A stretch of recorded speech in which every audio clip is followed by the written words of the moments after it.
Šodien apskatīsim baznīcas pārveidi. Identitāte ir ļoti svarīga katram cilvēkam, gan tev, gan man. Kristietībā tā ir bijis gadsimtiem ilgi. Lai iegūtu identitāti, tev ir jāpieder kaut kam vai kādam.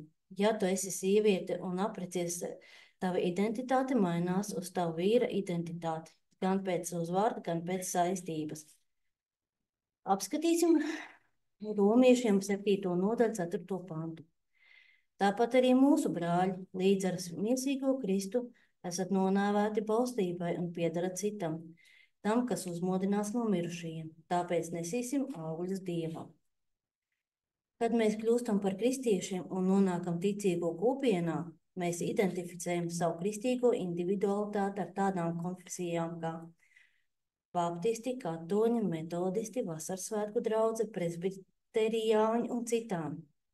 Iemesls, kāpēc mēs darām visu šīs lietas, bija tas, ka cilvēks vienmēr ir izmisīgi centies sameklēt savu identitāti. Tiekšanās pēc Dieva ir garīga lieta. Var teikt arī pārdabiska lieta. To dod Dievs katram cilvēkam. Kad Dievs pārņēma cilvēku un sāka izturēties pret cilvēku tā, kā viņš ir izturējies pret mums, tad mēs esam ilgojušies neatkarīgi no tā, vai esam tikuši atjaunoti viņa valstībā vai nē. Mēs esam ilgojušies iepazīt mūsu veidotāju. Tas liek mūsu garīgiem cilvēkam darīt dažas lietas, ko mēs darām kopš brīža, kad attiecības starp cilvēku un Dievu tika pārtrauktas. Cilvēks nonāca vietā, kur viņam nebija pašvērtības un pašapziņas. Tas ir iemesls, kāpēc mēs klaņojam apkārt un darām dažādas muļķīgas lietas. Mēs meklējam un pat neapzināmies, ko meklējam. Tas ir iemesls, kāpēc notiek tik daudz sacelšanās, jo sacelšanās nāk no cilvēkiem, kuri meklē. Kad viņi neatrod to, ar ko viņi prāt var identificēties, ko viņi dara, viņi saceļas un meklē tālāk. Tas ir iemesls, kāpēc tik daudz no mūsu jauniešiem ir nokļuvusi pagānu pasaulē. Baznīca nav spējusi sevi identificēt ar Dievu pietiekami cieši, lai mūsu jaunieši vēlētos tikt identificēti ar baznīcu. Ļoti vienkārši, vai ne? Nav grūti izdomāt, kas sāk par to domāt. Abas šīs lietas ir balstītas tikai uz Dievu personīgām attiecībām ar cilvēku. Tā vienmēr ir bijis, tā vienmēr būs. Tikai Dievs piešķir cilvēkam augstvērtīgo iespēju līdzināties viņam. Mēs esam izgatavoti pēc Dieva tēla. Apskatīsim 1. Mūzes 1. nodaļu 26. pantu. Un Dievs sacīja, radīsim cilvēku pēc mūsu tēla, vai pēc mūsu līdzības, un lai viņa valda pār zivīm jūrā, pār putniem debesīs, un pār lopiem, un pār visu zemi, un pār visām rāpošām lietām, kas rāpo uz zemes. Tātad mēs esam padarīti par miesīgām būtnēm, bet mēs esam arī garīgas būtnes, un attiecības starp mums un Dievu ir reālas.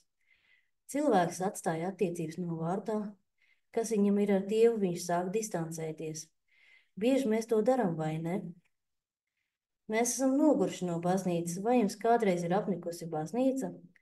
Cilvēki nogurst no baznīcas, un cilvēki, kuri nogurst no baznīcas, nogurst no Dieva. Kāpēc viņi nogurst no Dieva? Jo viņi nevar identificēties ar Dievu. Kad viņi sāk sevi identificēt ar Dievu, tad pēkšņi šī identifikācija sāk gaist un kļūt arvien blāvāk un blāvāk.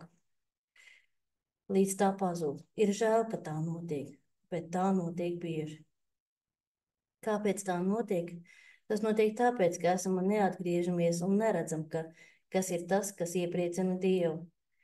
Viņš stāsta mums par to, kas viņam patīk.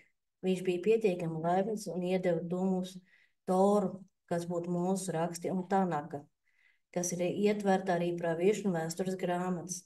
Pravietis Dekarts bija pietiekami laipns, lai mācītu mūsu dievbijībā, ka Dievs pieprasa svētumu. Tas nav izvēles priekšmets. Mēs nevaram būt svētī, ja nezinām, kas ir svētums. Kad šī identifikācija ir mazinājusies un pazudusi, mēs sākam saprast, ka mūsu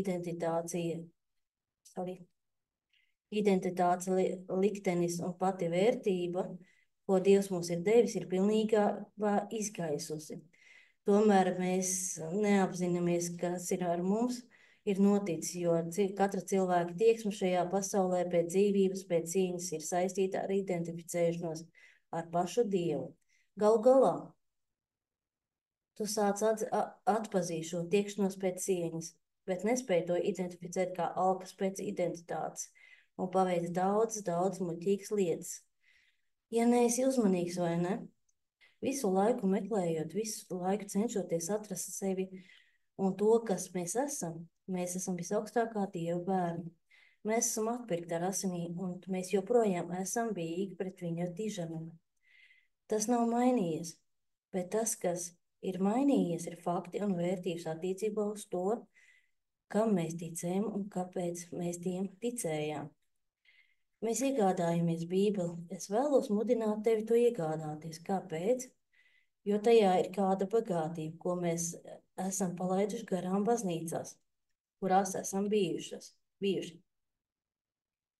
Zini, ko vairāk es studēju, un jo vairāk man uzrunā tulkojums no ebreju valodas, jo vairāk es iekarstu dusmās, ka ir tik daudz konfesiju, pravietis mēdz teikt, kāpēc ir tik daudz dažādu konfesiju.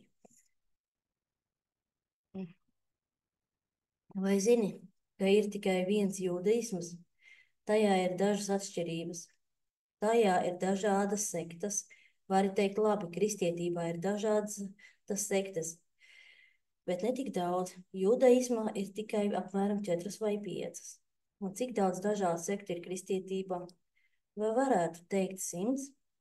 Kad runājam par dažādām jūdaismu sektām, ir ortodoksālie jūdi, kam ir ultraortodoksālies novirziens, un ir grupa, kas ir pat radikālāka par to, ko sauc par ultraortodoksālajiem ebrejiem. Viņi uzskata, ka sabatā mēs varam spērt tikai noteikti skaitu soļu aizdurvīm. Viņi tiešām to praktizē. Ir ortodoksālie ebreji, un viņi parasti dodas uz sinagogu, un viņi parasti ievēro sabatu. Taču šķiet, ka viņi visi ievēro vienu to pašu noteikumu kopumu. Kā ir ar mums? Es ticu svētā gara kristībā, viņi netic. Es ticu dziedināšanai. Tā nav, taču mēs esam kristieši, vai ne?